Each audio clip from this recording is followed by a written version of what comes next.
Good day ka farm boy.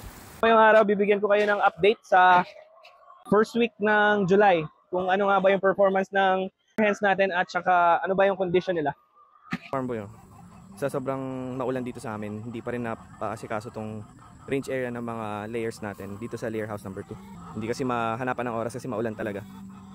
Ayan. Tsaka kung maaayos to, hindi pa rin naman natin mailalabas yung mga layers natin kasi syempre basa yung mga damo, hindi maganda yun para sa kanila. Kailangan medyo nag-aaraw-araw muna. Naglagay na rin ako ng trapal tuwing gabi, ilalagay yan kasi madalas ang ulan dito sa amin gabi, kaya madaling araw. Ayan, inaakyat ko na lang yan dito.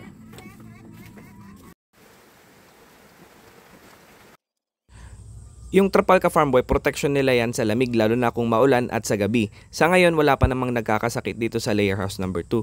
Pero bumaba ang production nila ng 84%. Very good pa rin naman yan ka farm boy, pero mas maganda pa rin kung mas mataas. Dahil siguro ito sa biglang lamig ng panahon at tuloy-tuloy na pag-ulan. Itong panahon, mas madalas akong nagbibigay ng OH yan sa kanila. Pampainit kasi sa katawan nila yon at natural antibiotics na rin. Ito yung pinagsama-samang luya, bawang, sili, sibuyas at oregano. Ito, yung mga broody hens natin, nandito pa rin sila. Hindi ko pa sila natatanggal. Wala pa kasi ako paglilipat. Ayun, ka farm boy, tignan nyo yung mga itlog. Inuupuan nila. Kala nila Kala nila mamimisa.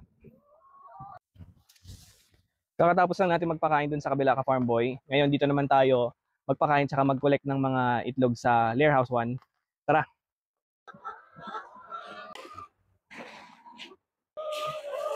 Farm boy, medyo nahirapan ako mag-collect ng mga itlog.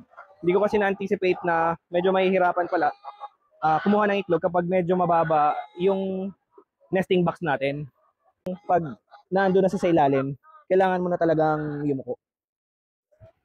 In terms naman sa production dito sa layer house 1 natin ay nasa 78% pa rin naman. Good pa rin naman sila. Bumabawi sila sa sizes ng mga itlog. Nasa large at XL naman kasi yung napoproduce nila. Napansin ko rin ka farm boy, yung shell naman ng mga itlog nila ay medyo numinipis na din kumpara nung una. Ngayon kasi ay nasa 15 months na silang nangingitlog. Ibig sabihin ay medyo nag-iedad na rin sila. Mahalaga din na regular na nakakapag-spray tayo ng iiwan para mabawasan ng amoy at ammonia buildup sa layer house. Lalo na ngayong maulan at walang masyadong ventilation dahil sa trapal na nakatakip sa layer house natin. At ito naman yung total ng production natin sa layer house 1. Isang extra small, 2.5 na small, 4.5 na medium, 7.4 na large, at 5.5 trays ng extra large. Ang total net sales natin ay 2,844. Dito naman tayo sa layer house number 2 production. First week of July. Extra small 4.7, small 20.4 trays, medium 12.5 trays, large 1.6 trays, at extra large kalahating tray lang. Ang total net sales natin sa layer house number 2 ay 5,412. So yun muna ka farm boy. Kita-kita ulit tayo sa susunod na video. Happy farming!